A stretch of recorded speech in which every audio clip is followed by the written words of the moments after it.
Si tu aimerais que cette année soit meilleure que l'année passée, cette vidéo-ci est pour toi parce que je vais te partager une question puissante qui a changé bien des vies, dont la mienne. Alors allons-y. Cette question-là, je l'ai entendue pour la première fois dans un TED Talk, où la conférencière expliquait que c'était cette question-là qui avait tout changé pour elle. Je t'explique brièvement son histoire. Vois-tu, depuis qu'elle est toute petite, cette jeune femme-là rêvait de faire un métier qui allait lui permettre de faire du snow partout sur la planète. Et c'est ça, exactement ça qu'elle a fait. Elle est devenue massothérapeute. Donc, elle pouvait masser les gens partout sur la planète. Tout ce qu'elle avait besoin, sa table à massage. Cool. Tout était parfait. Tout était sous contrôle. Jusqu'à un moment donné où elle a dû être hospitalisée d'urgence.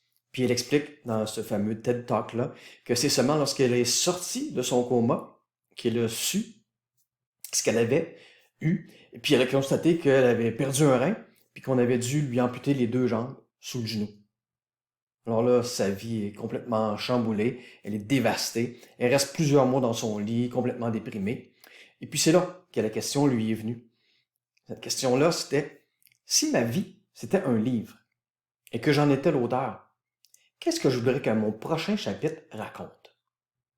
C'est puissant comme question parce que ça ne met pas l'accent sur les chapitres passés. Peu importe les chapitres d'avant, la question c'est, qu'est-ce que je voudrais que mon prochain chapitre raconte? OK. Puis là, la jeune femme s'est mise à s'imaginer, évidemment, être capable de refaire du snow à nouveau. Et ce qui est impressionnant, c'est qu'au moment où elle s'est posé cette question-là, et qu'elle a répondu « J'aimerais ça que mon prochain chapitre raconte que je recommence à faire du snow, puis partout sur la planète, comme prévu », ben, elle n'a aucune idée de comment elle va réaliser ça. Non. Mais elle s'imagine que c'est déjà fait. Puis en se l'imaginant, elle fait naître en elle l'espoir que ça se peut. L'espoir que c'est possible. Et ça lui fait du bien. Ça lui permet de rallumer l'espoir, ça lui permet de retrouver la motivation, de sortir de son lit, puis de recommencer, par exemple, sa physio. Alors, commencer sa physio pour réapprendre à marcher, évidemment, avec des prothèses. Puis, 2 ans plus tard, elle est revenue sur les pistes avec ses prothèses, des prothèses adaptées à ce sport-là, pour finir par gagner même, écoute bien ça, 2 médailles olympiques en paralympique au niveau du snow. 2 médailles. Et la dame explique que tout ça aurait été impossible si elle s'était pas posé la question, si ma vie est un livre et que j'en étais l'auteur, qu'est-ce que je voudrais que mon prochain chapitre raconte? Alors, c'est la question qu'il faut que tu te poses toi si tu veux que cette année, ce soit une meilleure année que l'année passée. Si ta vie est un livre, c'est toi l'auteur, qu'est-ce que tu voudrais que ton prochain chapitre raconte? Et là, tu t'imagines que c'est déjà fait. Tu n'es même pas obligé de savoir comment tu vas réussir ça. Non, tu t'imagines comment ce serait. Et puis tu dégustes. Tu veux faire naître ce sentiment d'espoir-là qui va ensuite, bien sûr, te motiver à faire un premier pas dans cette direction-là pour accomplir ce rêve-là que tu décris dans ton prochain chapitre. Okay? Donc, mais avant, on déguste. Si c'était déjà fait, ce que tu aimerais pour la prochaine année, comment tu te sentirais? Essaie de faire naître ce sentiment-là. Ce serait quoi les impacts si c'était déjà fait? Là? Les impacts sur les différentes dimensions de ta vie. Ça serait quoi l'impact sur ta confiance en toi si ton prochain chapitre arrivait? C'est déjà fait. Ça serait quoi son impact positif sur tes amours, sur tes enfants, si t'en as, etc. Okay? Tu te poses des questions pour faire naître ce sentiment-là, à quel point ce serait cool si ton prochain chapitre arrivait pour vrai. L'autre ingrédient, bien sûr, parce que juste y penser, juste y croire, ça fait pas que ça arrive.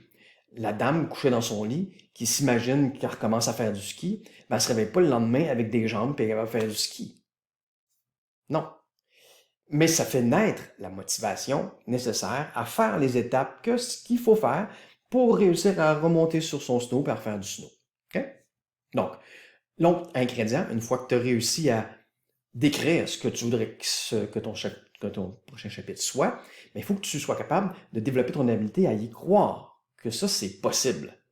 Parce que si tu fais « Ah, j'aimerais sur skier en snow, mais c'est pas possible », ben là, c'est du désespoir que tu crées, c'est pas de l'espoir. Donc, comment on fait pour développer cette habileté-là à croire que ce qu'on désire, c'est possible? Mais pour croire que ce que tu désires, c'est possible, ton cerveau a besoin d'arguments logiques, parce que ton cerveau, c'est une bébête logique, ça. Fait qu'il a besoin d'arguments logiques.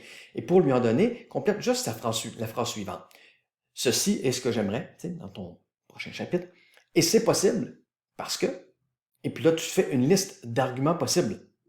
Jusqu'au moment où tu vas sentir que là, tu commences à y croire. Okay? Donc, des arguments logiques. Pour t'aider à trouver des arguments logiques, tu peux utiliser notre ami Google. Donc, tu rouvres Google, puis tu écris dans le moteur de recherche comment, et après, tu suis ça de ce que tu aimerais réaliser dans ton prochain chapitre. Donc, par exemple, pour la dame, elle aurait pu écrire dans Google comment skier sans jambes ou comment skier avec des prothèses. Et là, de cette façon-là, tu vas trouver non seulement des exemples de personnes qui ont déjà surmonté les épreuves que tu vis peut-être présentement, et encore plus, encore mieux, souvent ils vont te décrire comment ils ont fait, c'était quoi leur processus pour passer du point A où, qui n'était pas tant plaisant au point B où là ils sont plus heureux.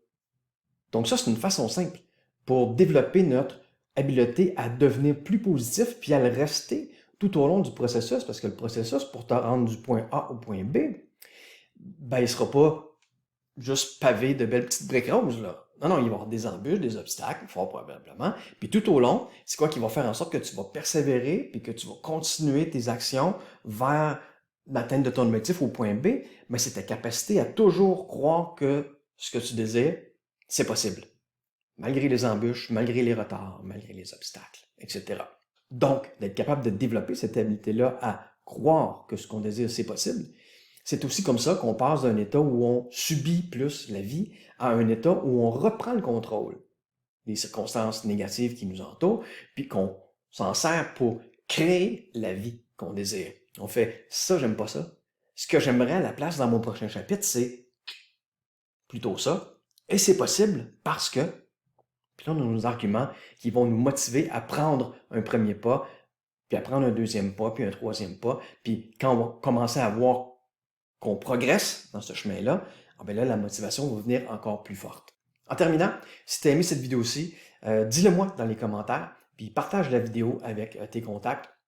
Ça va m'aider à faire en sorte qu'un maximum de personnes vont pouvoir avoir des outils pour cesser de souffrir. Il y a beaucoup trop de monde qui souffre parce que, justement, personne ne nous a vraiment montré comment on fait pour sortir des épreuves inévitables de la vie.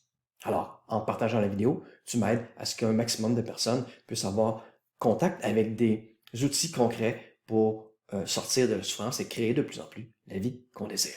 Alors, je te remercie à l'avance.